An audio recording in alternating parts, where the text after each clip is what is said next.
அரையாண்டு தேர்வு 2024 கணிதம் விடைக்குறிப்பு திண்டுக்கல் மாவட்டம். பகுதி ஆ 1வது வினா பாருங்க. A சமம் ABP, B சமம் 2, 3, C சமம் PQRS. N of A சேர்ப்பு C கிராஸ் B ஆனது என்னன்னு கேட்டிருக்காங்க. எப்படி ஆன்சர் வந்ததுன்னு நம்ம தெரிஞ்சுக்கலாம். A சேர்ப்பு C. A சேர்ப்பு Cனா ஏயவும் சியவும் சேர்த்து எழுதுவோம் இல்லையா? அப்படின்னா A சேர்ப்பு Cல என்னெல்லாம் இருக்கும் பாருங்க. ஏயவும் சியவும் சேர்த்து எழுதுறோம். ஏபி இங்க பி இருக்கு, இங்கேயும் பி இருக்கு, போட்டுக்கலாம். பி பிக்கு அப்புறம் கியூ ஆர் எஸ். மொத்தம் எத்தனை உறுப்புகள் இருக்கு பாருங்க. 6 உறுப்புகள் இருக்கு. ஏ சேர்ப்பு சில 6 உறுப்புகள் இருக்கு. பில எத்தனை உறுப்புகள் இருக்கு? 2 உறுப்புகள் இருக்கு. 6 2 12 உறுப்புகள் N ஆஃப் ஏ சேர்ப்பு சி கிராஸ் பில இருக்கும். 2வது வினா பாருங்க. f of x சமம் x plus 1 the whole cube minus x minus 1 the whole cube. குறிப்பிடும் சார்பு என்ன சார்புன்னு கேட்டிருக்காங்க. இதுல கியூப் இதுலயும் கியூப் இருக்கிறத பார்த்ததும் நீங்க கனச்சார்புன்னு நினைச்சிடக்கூடாது. ஆன்சர் எப்படி வந்தது அப்படின்னு முதல்ல தெரிஞ்சுக்குவோம்.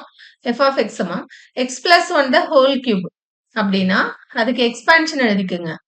x cube plus 1 cube ஒண்ணுதான் plus 3x square y 3x square plus 3xy square 3x minus x minus 1 the whole cubeக்கு formula எழுதுவோம். முதல்ல x cube minus 1 cube 1 cube 1 தான் இல்லையா? minus 3 a square b 3x square இல்லையா? அடுத்து plus 3 ab square அப்படின்னா x மட்டும் கழிங்க. கழிக்கும்போது இந்த x cube minus x cube ஓட கேன்சல் ஆயிடுச்சு. அடுத்து 3x ஸ்கொயர் பாருங்க. இங்க பிளஸ் இந்த மைனஸ் இங்க போகும்போது இதுவும் பிளஸ் 6x ஸ்கொயர்னு வரும். அப்புறம் என்ன வேணாலும் இருக்கலாம். நமக்கு ஒரு x ஸ்கொயர் கிடைச்சிருக்கு இல்லையா? அதனால இது இருபடி சார்பு. இங்க 2 இருக்கிறதுனால படி 2. 3வது வினா பாருங்க. 7 ன் அடுக்கு 4k. அது நாம 7 ன் அடுக்கு 4 மொத்த அடுக்கு kன்னு எழுதிக்கலாம். 7 ன் அடுக்கு 4 அதாவது 7 4 தடவை போட்டு பெருக்கினீங்கன்னா 2401 அடுக்குல k.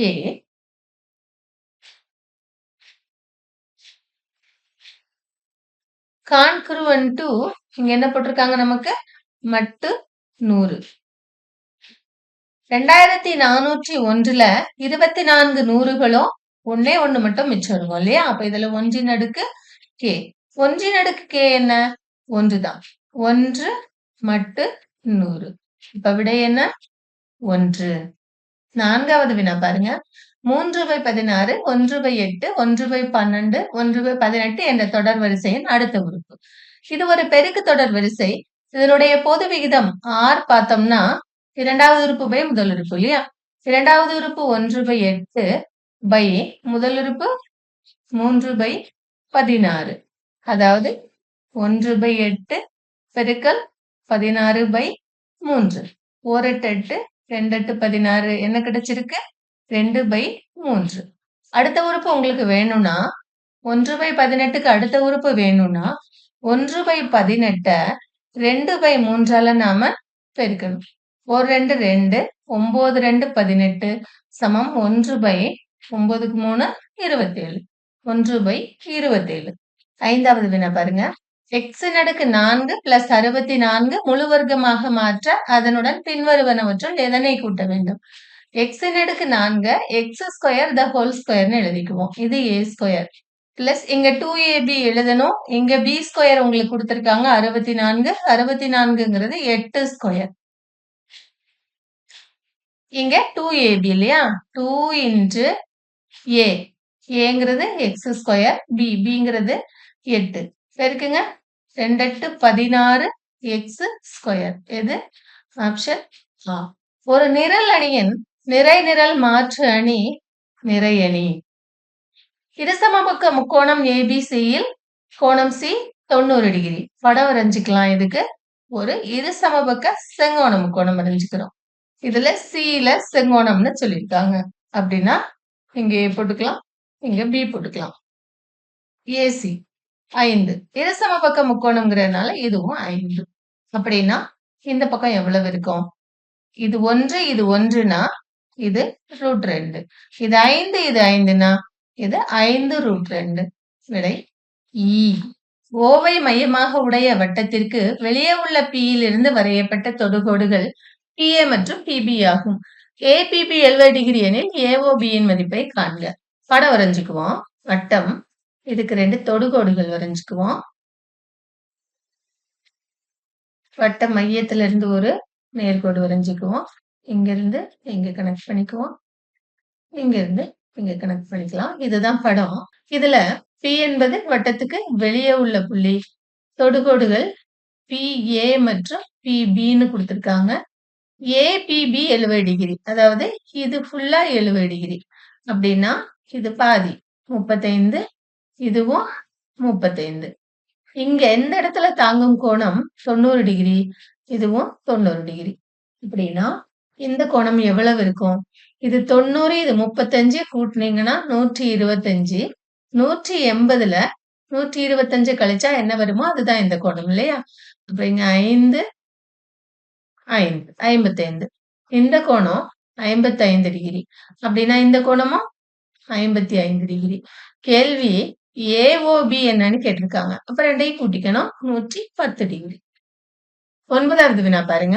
3x - y = 4 மற்றும் x + y = 8 ஆகிய நேர்கோடுகள் சந்திக்கும் புள்ளி என்னன்னு கேட்டிருக்காங்க. இத நாம 9வதுல தீர்வு கண்டுபிடிப்போம் இல்லையா? அப்படியும் கண்டுபிடிக்கலாம். அப்படி இல்லைன்னா இந்த ஆன்சரை அதுல போட்டு பார்க்கலாம். அப்படியும் கண்டுபிடிக்கலாம். 2 வழி இருக்கு. முதல்ல நாம 9வதுல எப்படி செய்வோமோ அப்படி செய்வோம். 3x - y = 4. எங்க x + y = 8. கூட்டுங்க. இது 12, இது 0, இது 4x. 4ஐயும் xஐயும் பெருக்குனா 12. அப்ப xங்கிறது 3. x 3னா 3 கூட எதை கூட்டினா y வரும்? 3 கூட எதை கூட்டினா 8 வரும்? 5. அதனால y = 5. x 3, y 5. 3, 5. விடை ஈ. ஒரு கோபுரத்தின் உயரத்திற்கும் அதன் நிழலின் நீளத்திற்கும் உள்ள விகிதம் கொடுத்திருக்காங்க. √3:1 சூரியனை காணும் ஏற்ற கோண அளவு. பாருங்க 10வதுக்கு நீங்க படம் போட்ட உடனே ஆன்சர் போட்டுடலாம். இது படம். இதுல ஒரு கோபுரத்தின் உயரத்திற்கும் அதன் நிழலின் நீளத்திற்கும் உள்ள விகிதம். இது உயரம்னு வச்சுக்கலாம். அப்படின்னா இது √3, இது நிழல் 1. இந்த கோணம் எவ்வளவுன்னு கேட்டிருக்காங்க. உங்க ஜியோமெட்ரி பாக்ஸ்ல இருக்கிற ஒரு நீளமான முக்கோணம் இருக்கும். நீங்க அதை எடுத்து பாருங்க, உங்களுக்கு புரியும். இது 1 பங்கு இருந்தா இது √3, இது 2. அதுல இருக்க கோணங்கள் எப்படி இருக்கும் அப்படின்னா, இந்த 1ங்கிற பக்கத்துக்கு எதிரே இருக்க கோணம் 30 டிகிரி. 2 இது பெருசு இல்லையா? இதுக்கு எதிரே இருக்கிற கோணம் 90 டிகிரி. √3க்கு எதிரே இருக்கிற கோணம் 60 டிகிரி. சோ சூரியனின் ஏற்ற கோணம் 60 டிகிரி.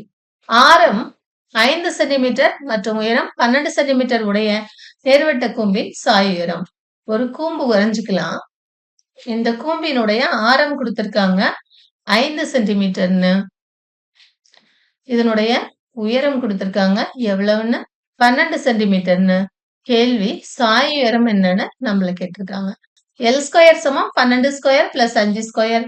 12² 144, 5² 25, கூட்டினீங்கன்னா 169. L வேணும்னா 169க்கு ரூட் எடுத்துக்குவோம். 13. விடை ஈ.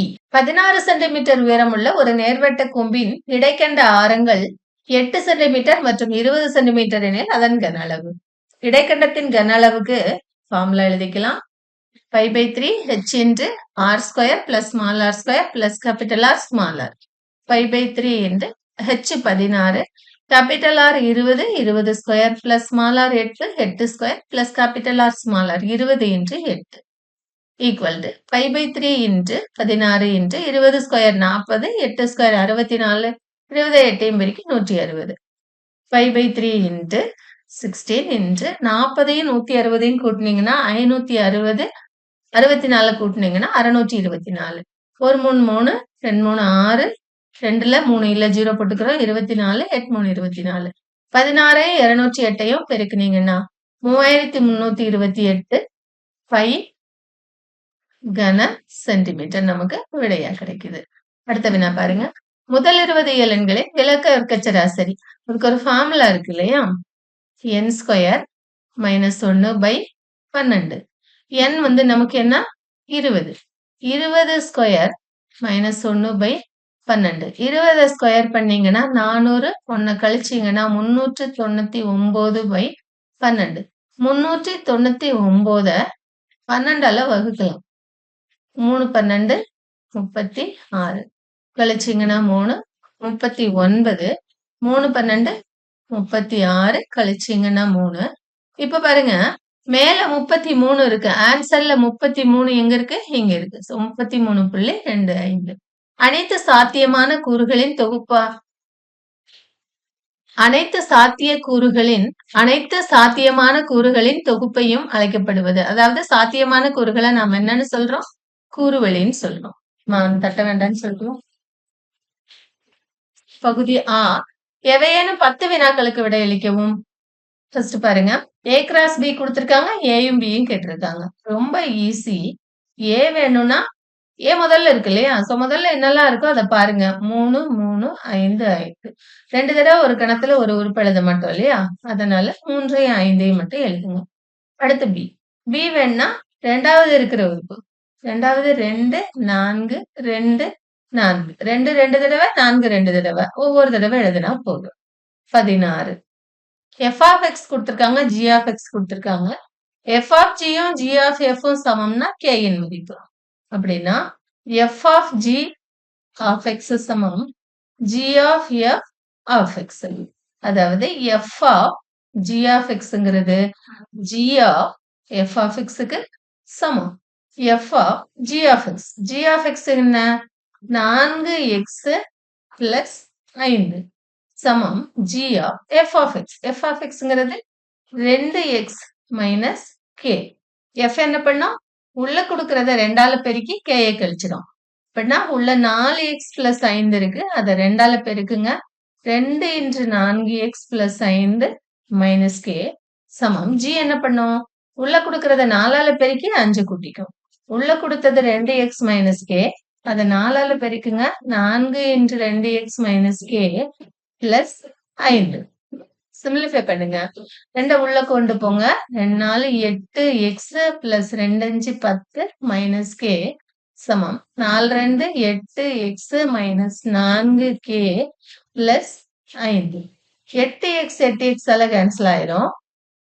இங்க மைனஸ் 4k இருக்கு. இந்த பக்கம் கொண்டு வாங்க. Plus 4k. 4k minus k 3k சமம். இந்த பிளஸ் 10 அந்த பக்கம் கொண்டு போங்க. அங்க ஏற்கனவே 5 இருக்கு.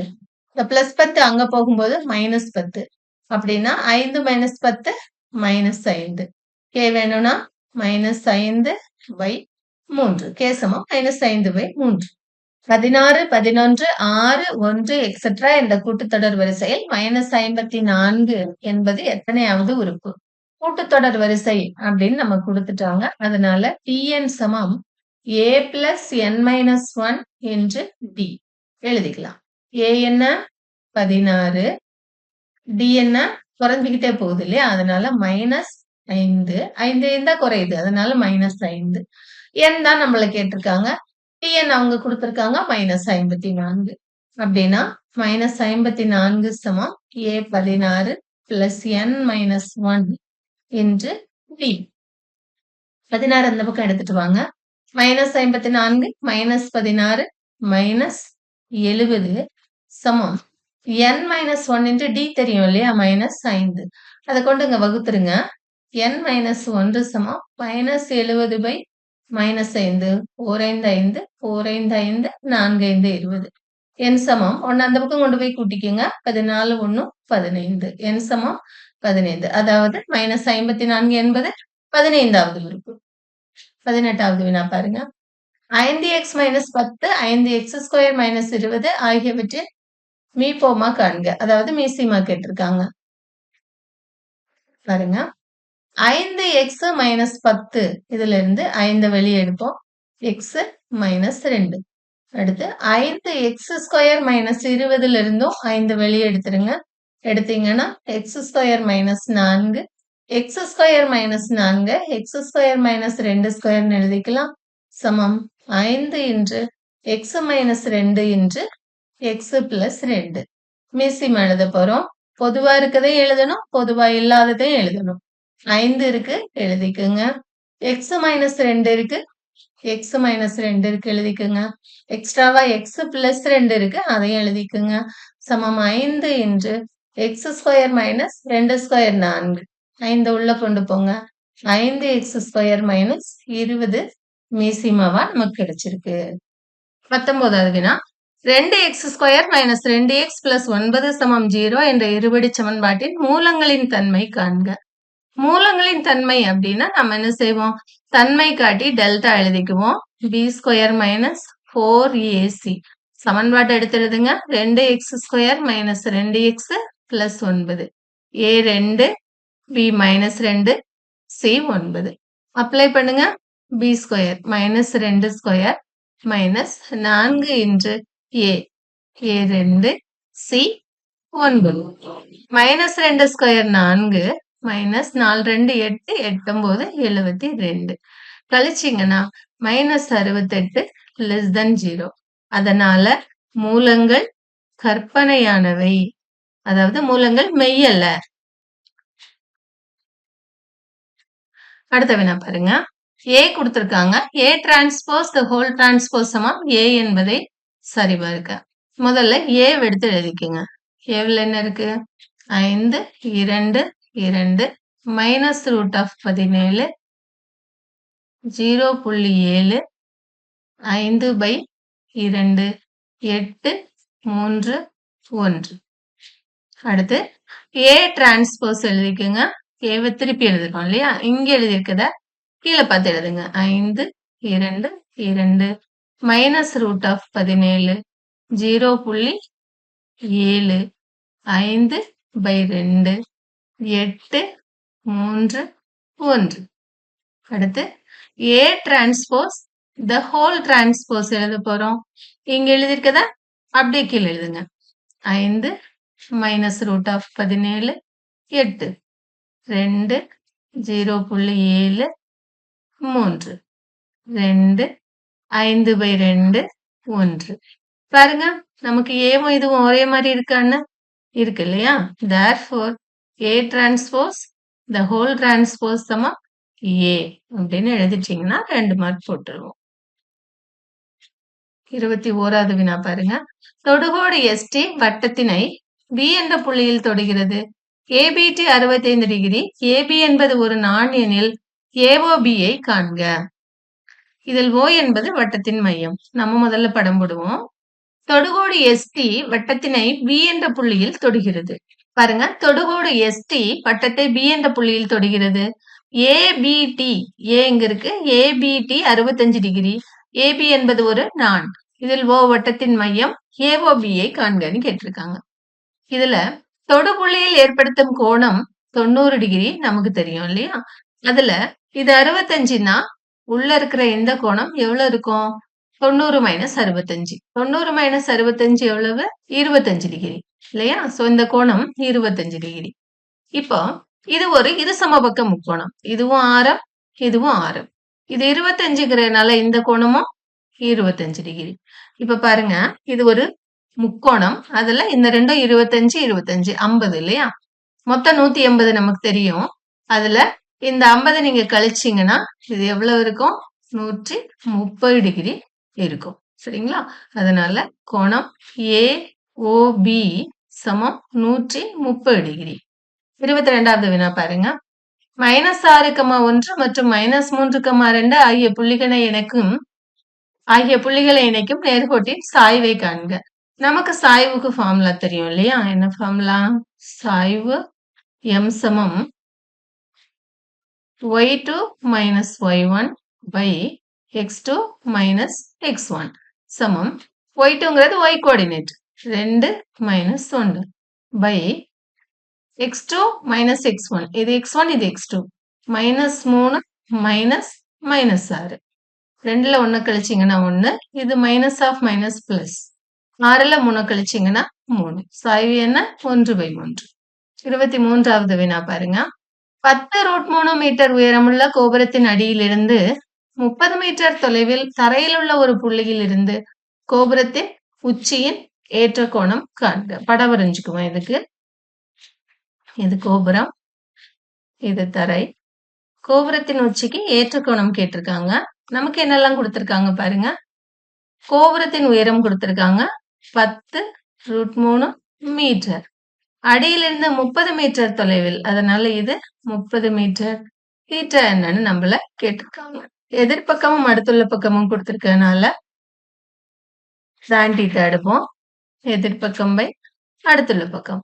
tan தீட்டா சமம் எதிர்பக்கம் 10√3 பை அடுத்துள்ள பக்கம் 30. 0வை 0வோட அடிச்சுக்கோங்க. ஒரு √3 இங்க அடிச்சுட்டு √3. அதாவது என்ன கிடைச்சிருக்குன்னா tan தீட்டா சமம் 1/√3ன்னு கிடைச்சிருக்கு. tanல 1/√3ன்னா 30 டிகிரி இல்லையா? தீட்டா சமம் 30 டிகிரி. ஏற்ற கோணம் 30 டிகிரி. 24வது வினா. ஒரு உருளை வடிவ பீப்பாயின் உயரம் கொடுத்திருக்காங்க. அடிப்புற ஆரம் கொடுத்திருக்காங்க. அதன் வளைபரப்பு கேட்டிருக்காங்க. ரொம்ப ஈஸி, நேரடியான கேள்வி. உருளையின் வளைபரப்புக்கு ஃபார்முலா எழுதிக்குங்க. 2πr/h சமம் 2 × பைக்கு 22/7. ஆரம் கொடுத்திருக்காங்க 14 சென்டிமீட்டர்னு. உயரம் கொடுத்திருக்காங்க 20 சென்டிமீட்டர். 1 7 2 14. 2 2 22 44. 44க்கு 2 88. 88க்கு 2 176. 0 எடுத்து போட்டுக்குங்க. வளைபரப்பு இல்லையா? சதுர சென்டிமீட்டர். 1760 சதுர சென்டிமீட்டர். 25வது வினா பாருங்க. 2 கோளங்களின் ஆரங்களின் விகிதம் கொடுத்திருக்காங்க. அதாவது R1/R2 4/7. அவற்றின் கன அளவுகளின் விகிதம். உங்களுக்கு கோளத்தின் கன அளவுக்கு ஃபார்முலா தெரிஞ்சாவே ஆன்சர் போட்டுருவீங்க. கோளத்தின் கன அளவுக்கு ஃபார்முலா 4/3 πr³ இல்லையா? ஃபர்ஸ்ட் கோளத்துக்கு R1³. ரெண்டாவது கோளத்துக்கு 4/3 πr2³. இதுதான் கன அளவுகளின் விகிதம். இதுல 4/3 எல்லாம் கேன்சல் ஆயிரும். 5 கேன்சல் ஆயிரும். R1/R2 the whole cube. R1/R2ங்கிறது 4/7 அதோட கியூப். 4 கியூப் 64. 7 கியூப் 343. அத விகிதத்துல எழுதினீங்கன்னா 64/343. 26வது வினா. கொடுக்கப்பட்ட தரவு புள்ளிகளுக்கு வீச்சு மற்றும் வீச்சுக்கள். முதல்ல இதை ஏறுவரிசையில் எழுதிக்கலாம். அல்லது நீங்க பார்த்து எது மிக அதிகமான மதிப்போ அதை எல்லுன்னும், எது மிகச் சிறிய மதிப்போ அதை எஸ்ன்னு எடுத்துக்கோங்க. இருக்கிறதுல எது ரொம்ப பெருசுன்னு நீங்களே பாருங்க. 67. எது ரொம்ப சின்னது பாருங்க. 18. நமக்கு தெரியும் வீச்சுக்கு ஃபார்முலா L - S. 67 - 18. 67 18 நீங்க கழிச்சீங்கன்னா 49. வீச்சுக்களுக்கு formula L - S/L + S. L - S 49 கண்டுபிடிச்சு வச்சிருக்கோம் இல்லையா? L + S ரெண்டையும் கூட்டுங்க. 67ஐயும் 18ஐயும் கூட்டினீங்கன்னா 85. 49 85ஆல வகுத்தீங்கன்னா 0.576 விடையா கிடைக்கும். இதோட நிறுத்தினாலும் மதிப்பெண்கள் கொடுப்பாங்க. வகுத்து போட்டாலும் மதிப்பெண்கள் கொடுப்பாங்க. இரு நாணயங்கள் ஒன்றாக சுண்டப்படுகின்றன. இரு நாணயங்களிலும் வெவ்வேறு முகங்கள் கிடைப்பதற்கான நிகழ்தகவு. இரு நாணயங்கள் சுண்டப்படுகின்றன அப்படின்னு கூறுவழி எழுதிக்கணும். H H H T PH T அப்படின்னா N(S) என்ன? எண்ணி போடுங்க. 4. இதுல இரு நாணயங்களிலும் வெவ்வேறு முகங்கள் கிடைப்பதற்கான நிகழ்வை ஏன்னு எடுத்துக்கிட்டீங்கன்னா ஏல என்னெல்லாம் இருக்கும்? HTயும் PH மட்டும் இருக்கும். இப்போ N(A) என்ன? 2. P(A) வேணும்னா ஃபார்முலா படி N(A/N)(S). N(A)ங்கிறது 2, N(S)ங்கிறது 4. 1 2 2 2 4 1/2. 28வது வினா பாருங்க. secant square theta plus cosecant square theta சமம் secant square theta into cosecant square thetaன்னு சொல்றதாம். secant square thetaக்கு என்ன formula? secant square theta plus cosecant square theta நாம LHS எடுத்துக்குவோம். equal to secant square thetaங்கிறது 1/cos square theta. Cosecant square தீட்டாங்கிறது 1/sin square theta. இத அப்படியே குறுக்கு பெருக்கல் பெருக்கி கூட்டுவோம். அப்படின்னா இங்க sin ஸ்கொயர் தீட்டா பிளஸ் இது இங்க போகும்போது cos square theta by cos square theta into sin square theta. மேல என்ன இருக்கு? 1. ஏன்னா sin ஸ்கொயர் தீட்டாவையும் cos ஸ்கொயர் தீட்டாவையும் கூட்டினோம்னா 1 தான். கீழ cos square theta into sin square theta. இதை 2ஆ பிரிச்சுக்குங்க. 1/cos square theta into 1/sin square theta. 1/cos ஸ்கொயர் தீட்டாங்கிறது secant square theta. 1/sin square தீட்டாங்கிறது கொசிகன் ஸ்கொயர் தீட்டா. ஸோ நாம ரைட் சைடு என்ன சொல்லணுமோ அதை சொல்லிடலாம்.